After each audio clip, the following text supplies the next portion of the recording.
I am joined by the new president of the Washington football team. He is the man of the hour and hopefully for a lot longer, Jason Wright. Thank you so much for taking time out to talk to us. It's my pleasure. Thanks for having me. All right, let's get right into it. I know that it's kind of semantics, and throughout the week of your announced arrival as the team president, you've rightfully made sure to give Kevin Warren his due. But in title, in fact, you are the first Black team president in NFL history. Has that sunk in for you yet? Over the course of the week, it has. At first, I sort of tried to get out from under the magnitude of that. Because I know you got to kind of be feeling yourself some kind of way to just accept a moniker like that, and that's just not me. But I've rested in it, and I think it's important to pause and celebrate it. As I mentioned in other interviews, the folks that came before, Kevin Warren, on the administration side, but also folks on the coaching side and general manager side, folks I had the chance to play under. I played under Romeo Crennel as a head coach, played under Rod Graves as a GM. And to see Black talent outside of the stripes on the field is a really good thing. It allows all of us, no matter what race, background, whatever you are, to recognize that Black talent can be effective in other places than where we normally see it. So I think it's important to rest on it and honor those folks, but also not to spend too much time on it, because the best thing I can do to make sure other folks get a shot is do well in this job. And there's a whole lot of work to get started on.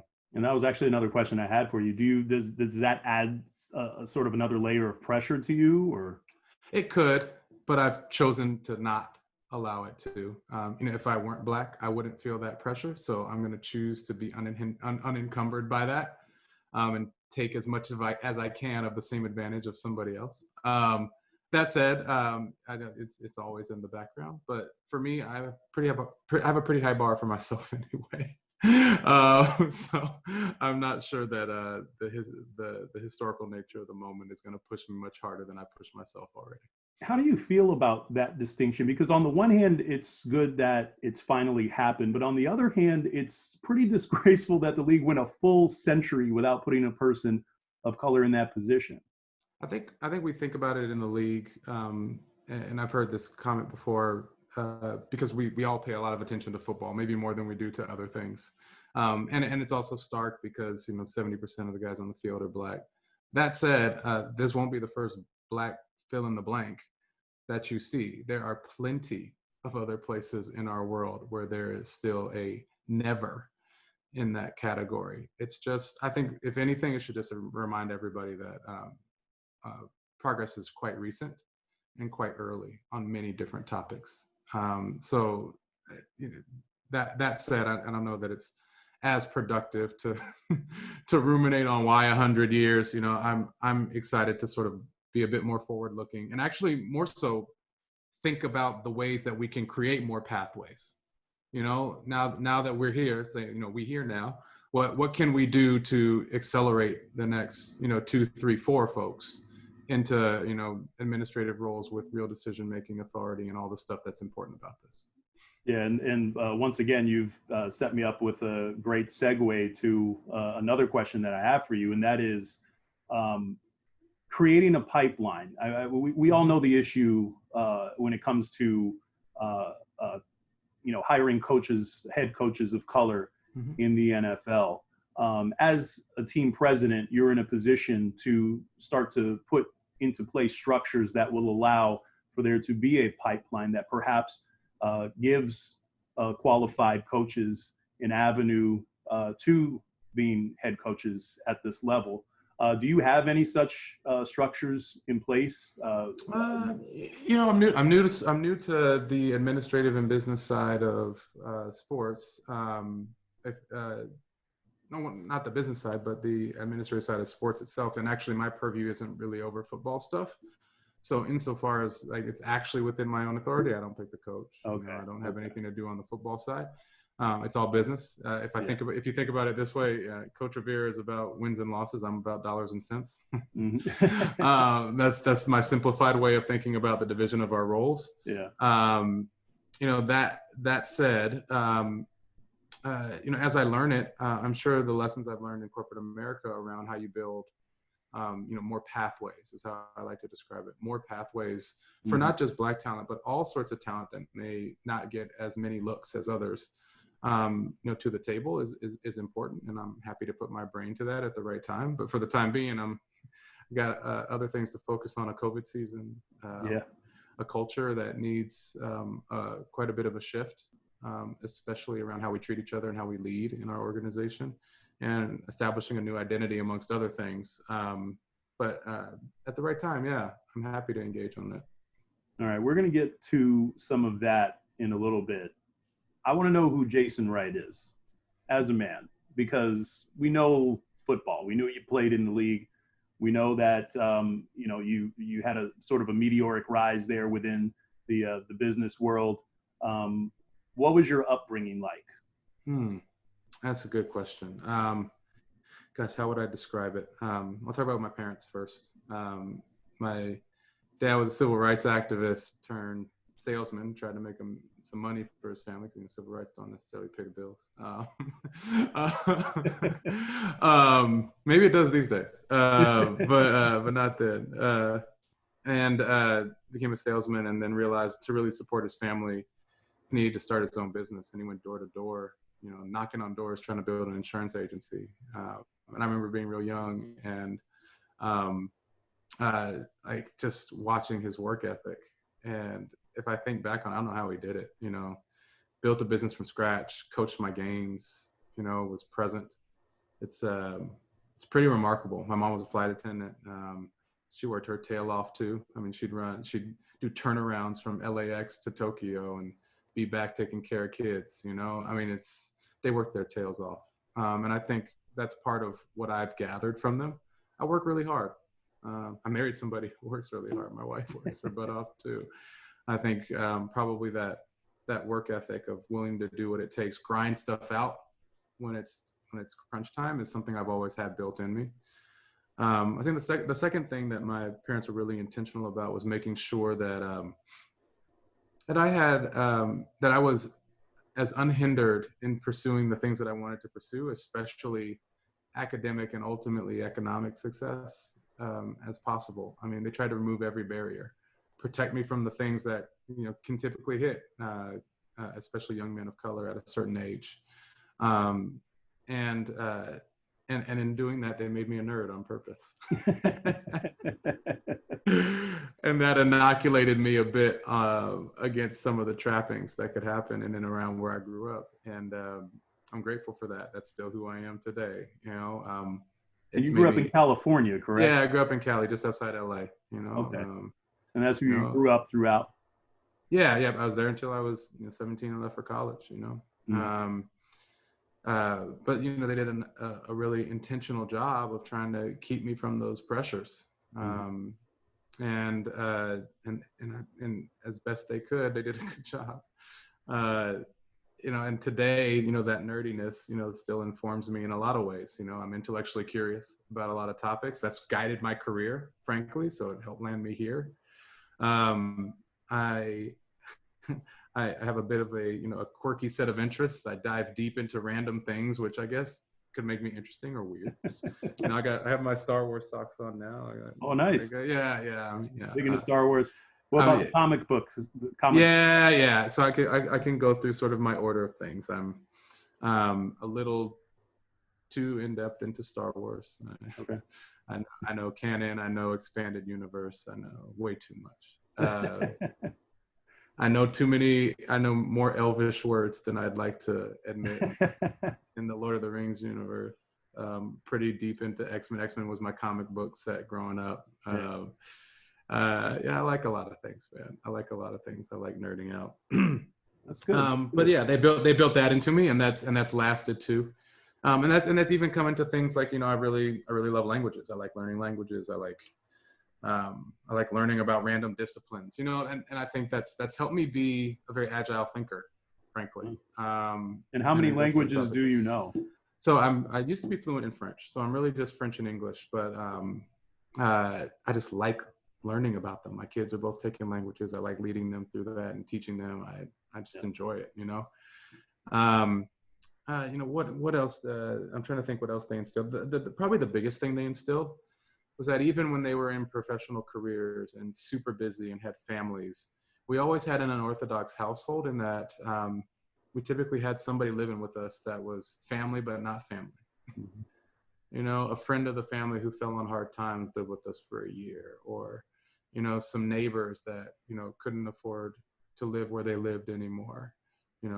Half the family moved in with us for 6 months and, took care of extended family. We had a really broad definition of family because my parents really saw themselves as stewards of a bigger community, especially of other people of color, frankly. There's a bit of a sense of solidarity, of background and shared struggle that opened our household.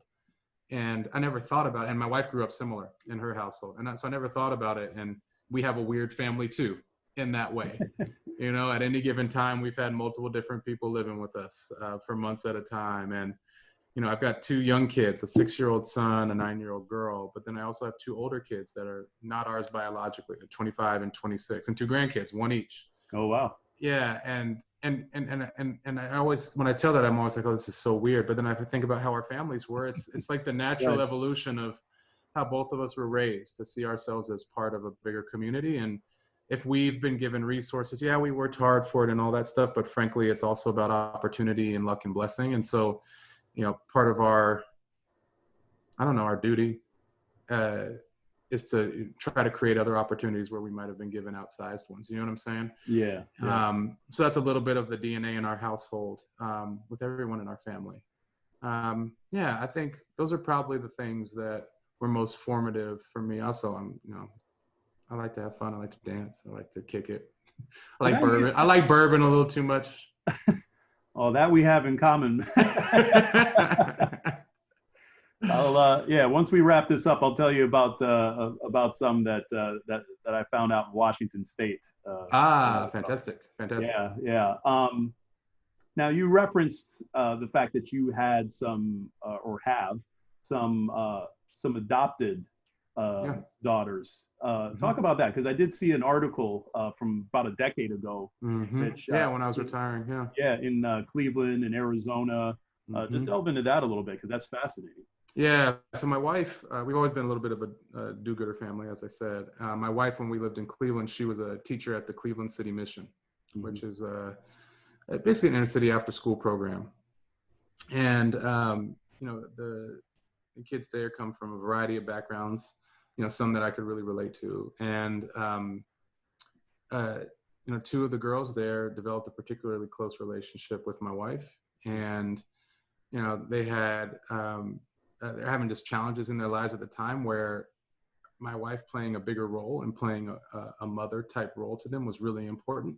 And it started with, spending weekends with us and going to church with us, to spending more days of the week with us, to over time, just being surrogate parents. And, especially as they moved into adulthood, we've played more and more of that role as they've, thought about how they build careers and how they have families, and, how they think about being an adult in the world and move into, greater mental and spiritual health and all of that stuff. There are girls. There are girls. And I'm really proud of both of them. They're both doing their thing. They both have launched successfully. None live here anymore. They're doing really well. And given so many of the challenges that they face, which are really stark, they're doing incredibly well. That's great. And you've referenced your wife a couple of times, and now you're smiling about it. I got to ask you, let's hear about your wife, Tiffany. I mean, behind every good man, there's a great woman. So. Yeah, you're preaching now. Yeah, man. She's fine. She's smart. She's dope. My wife is dope. If I had to characterize her, she's probably the most straightforward, agendaless person you'll ever meet. She will always tell you the truth. It will always come at you straight up. And it's because she operates from a place of love. She actually cares about folks. So she has no time for BS. it's quite good for me as somebody who likes harmony and likes things. Like Yeah. she's incisive, man. She's incisive, and uh, she I think we have helped each other grow immensely over the years. We're one of those couples where we're very different in personality. I'm a super extrovert. She's quite introverted. Um, Stylistically, we communicate differently. We have very different likes. I like stuff loud. She likes stuff silent. Like, I'm very nerdy. She's not. But at the core, we share values, which is frankly similar to why I took this job. There's so many things that are different from me and Dan Snyder and Tanya Snyder and Coach Revere on the outside, but we share values. It's the same way in my marriage. We share the same values, the things we care about, what we want to see happen in the world, the type of world we want to live in, the way we want to raise kids, the type of things we think are important for our kids.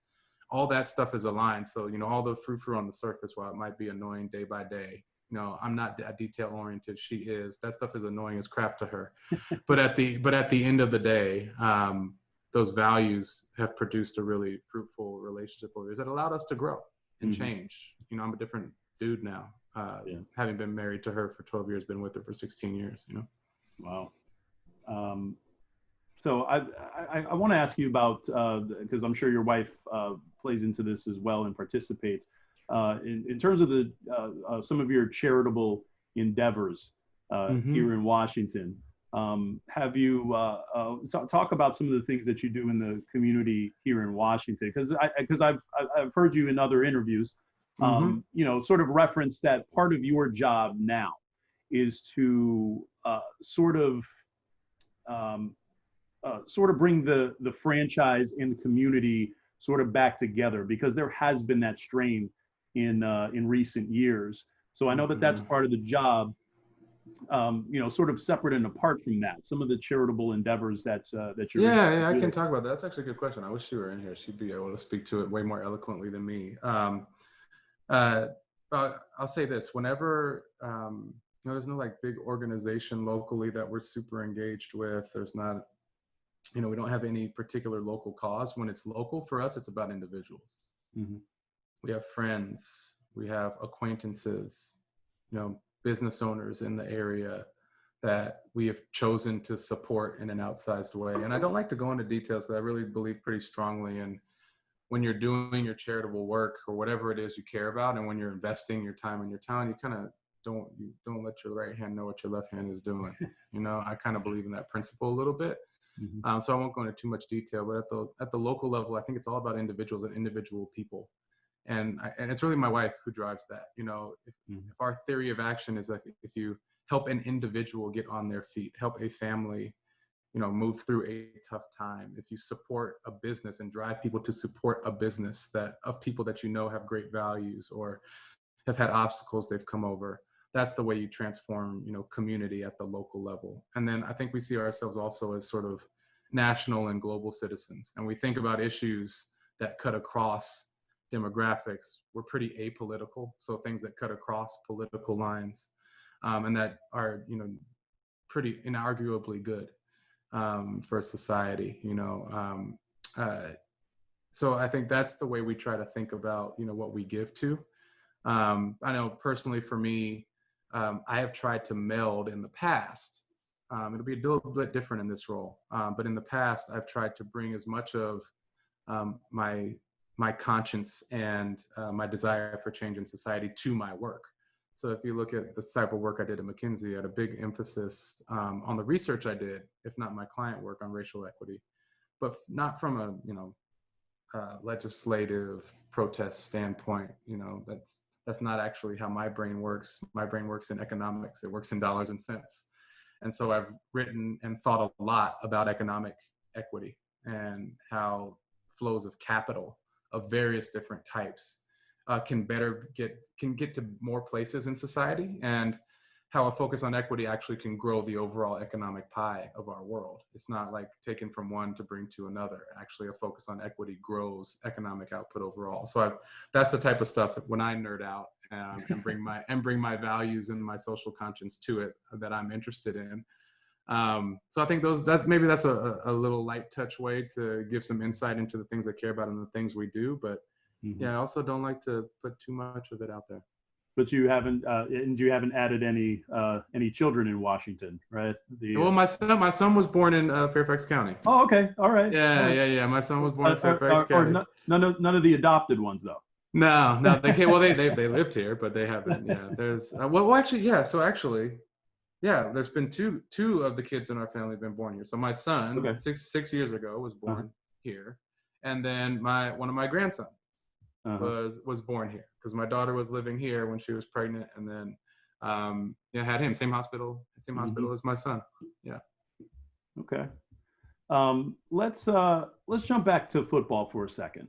Yeah. I got a chance to speak with your agent, Mike McCartney, and quite frankly, I haven't seen anybody speak so glowingly of another man like that. He's a big fan of yours, and to the point that he expects a really quick turnaround in Washington with you at the helm. He actually took it a step further and said that this will be, and he said this unequivocally, this will be a destination city in the NFL once you've had an opportunity to implement the necessary changes. What do you say to that? Well, I say from his mouth to God's ears. Mike's faith in me has always been large. He took a chance on me as a player, it's not exact, there aren't a bunch of agents clamoring for a running back that runs a 4.6. No, I deeply appreciate Mike. I do believe we're going to be successful. I don't know how quickly, I don't know when. I do believe we are going to be because of the shared values that we have. Like what Coach Rivera espouses and what he's demonstrating right now in moving through his diagnosis of steadfastness, of stick to the game plan, of transparency, like being open about what's going on, being inclusive, like the way that he has pulled coaches in to take, to be prepared to take reins if he needs to step back at some point. Like he's modeling the values that he talked about. I think Dan and Tanya Snyder are modeling the values they talked about by the hirings they've made, the independent investigation, the people they moved out of the organization, and as that investigation was kicking off, like everybody is taking actions. And I think it's my turn to do that as well as I start on Monday, to start to understand what we can actually start to do to change culture, to start better expanding the value of the franchise through a bunch of different things, big and small. And I just think it's really very much a time of action. And you've been pretty tight-lipped about your plan for your first 100 days, which is something we always attach to presidents for something. Yeah, 100 days. Are there any that you're willing to share? I think it's because it's not that damn interesting, honestly. I mean, it's not. I've said it. I mean, I feel like I've said it, but it's not that sexy, so people don't remember. But frankly, there's a bit of, listen, learn, and manage the crap out of what's urgent. That's sort of the theme in my head for the first 100 days. Listening is actually engaging with people across the enterprise, giving them voice, understanding exactly where our culture is. Learning is, getting that view, but also measuring where our culture is. What does leadership look like in an objective way? But also, what does our performance look like on the metrics that matter? I've seen our financials. It's time to dig in and get into the details. What do our financial drivers look like? What do they compare like? What do they look like compared to other sports entities, franchises, entertainment firms, things like that? And then operationally, how are we moving on our metrics? What do our dashboards look like? Things like that. I'm eager to learn because I need to know our starting point in excruciating detail in order to set aspirational goals. Because I'm a goal setter.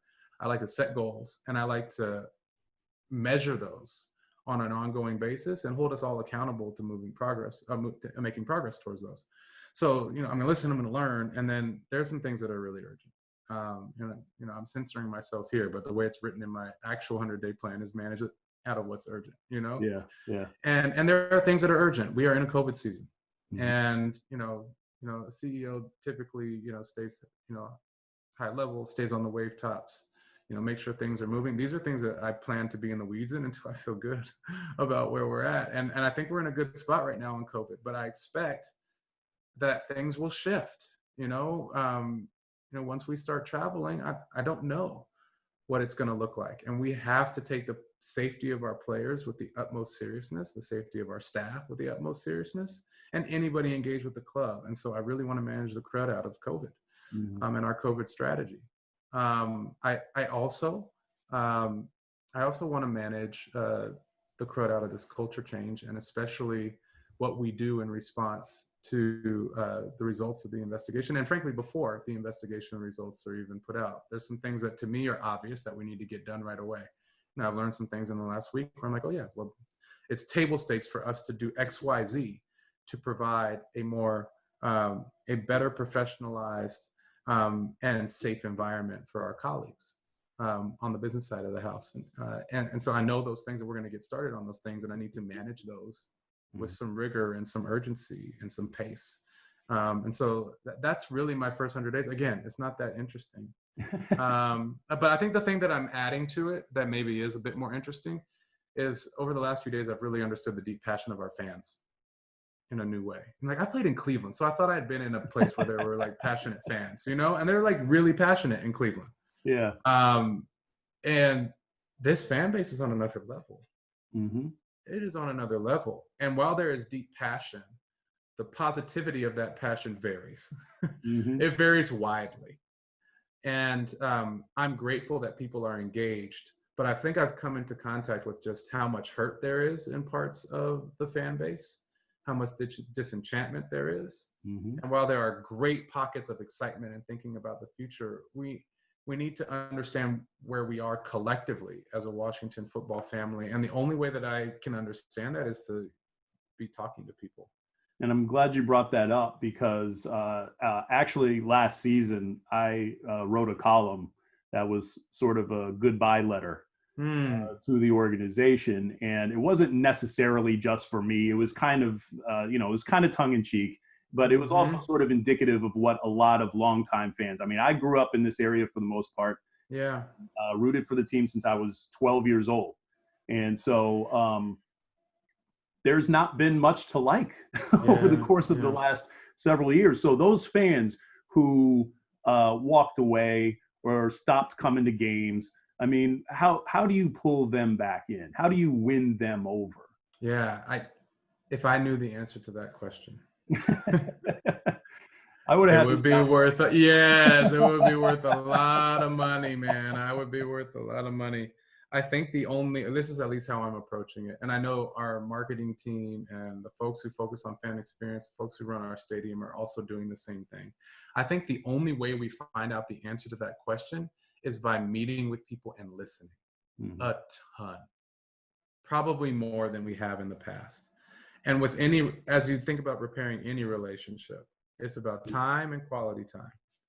We probably need more interface with fans. And then we need it done in a way where fans have substantive input on what we're doing. That's the quality time aspect. And I think what's set up right now to help us move into our new identity. Again, I've been using that word, more than a name, more than a logo, identity, because it really is going to inform what we do strategically as an organization and how we do everything outside of the building. That process has to engage fans substantively in a way where folks, feel their input has been heard, even if their name isn't chosen. If they see their fingerprints on the process, they know the rationale that led to where we land. Like that type of stuff is so critically important for us on the other side of this to not just be excited about what's going to happen on the field, which, Coach Rivera can handle anyway, without our help on, the business side. But, it's not just about fan excitement. It's also about the fan base being unified and feeling like they have a shared identity, like they did in the past when things were at their peak. And that's a really hard task. I know a lot of people are hurt and cynical about whether or not we hurt, and then therefore cynical about whether or not we can achieve that. But I think we have to try, and we sort of have to get there. And that's the other thing that I would add to my sort of things that are in the category of the urgent. Now, I actually wrote a column about your hiring earlier this week, and the gist of it is your ability to thrive in this role depends on you having Dan Snyder's ear and him giving you the time and the tools to truly change the culture. And you mentioned, transparency and accountability. These are words that, a lot of punch drunk fans in this town have been dying to hear for a long time. How confident are you that you will be afforded that? Yeah, well, I know I have been afforded the ability. Sure. That's already clear this week. I mean, a lot of our business decisions are business decisions, so I'm not going to share them here, but Sure. I've been able to make some business decisions this week that are fully mine. Yeah. And when Dan heard about them, didn't have a peep, was trusting his chief executive on the business side to do his thing. I also am super encouraged by the close collaboration we have and thought partnership so far. It's been good. It's been a conversation of peers when we're talking about things that I'm learning about the club. I'm asking him for ideas. He's asking me for what I think the right direction is. We've been pretty tight in our collaboration, and I think that's a really good signal. It's making good on all the early conversations I had, frankly, which is what convinced me. And I'll share it again. I know I've shared it before, but our early conversations with him and Tanya were rooted in values and all those words that I've been using: transparency, inclusion, accountability, all of that. But I also was excited and believed it because of the actions that they've taken. That gave me confidence. And there's nothing so far that has caused that to waver. Now, will I get the time? I don't know. We'll see. I hope so. Unless and the only reason I should get the time is if we start to make steady progress at the pace that makes sense. And that's right for the organization. But hopefully I earned that time. I don't think it would be cut short for any other reason, but I certainly have the ability and the authority to do it. So, here we go. All right. Now, let me get you out of here on this. Everybody wants to know about the new name. Are you involved in that process, and do you have a favorite? I do not have a favorite. Let's start there. I do not have a favorite. Yes, I mean, the process sits on my side of the house. So ultimately, that's something that I'm responsible for making sure we do in an open, collaborative, analytically rigorous, and business-focused way. That said, we have really talented, experienced folks in marketing who are actually driving the process day to day. I'm not in it at that level, nor do I need to be in it at that level. But very much it's one of the strategic imperatives in my mind, and something that I will be on top of asking about on a consistent basis. It's not one of those things that I'll engage every 3 months and say, "Oh, that's wonderful, good job." No, it'll be quite a bit more than that. So yeah, that's on my side of the house, and I think the team is going to do a great job. All right, I'm just going to throw this out there. Federals. Oh, is that on the list? Is that on the list? Okay. I mean, first of all, I have not seen any lists. Okay. All right. All right. This list is a hypothetical entity. Okay. All right. That said, I feel like I'd seen Federals somewhere. It's like to fit with like the Caps, the Nationals, etc. Exactly. And I can't get over the possibilities of having a fight song called "Here Come the Feds." Is that? I'm here for it. I'm here for it. Oh, I have several inappropriate jokes to go with that. I'll save those for off air, but there could be some funny chants to that. So that means then that we're going to do this again.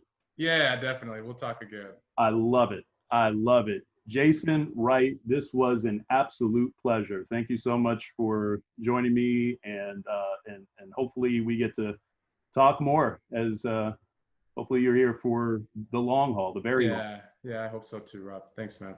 Love it.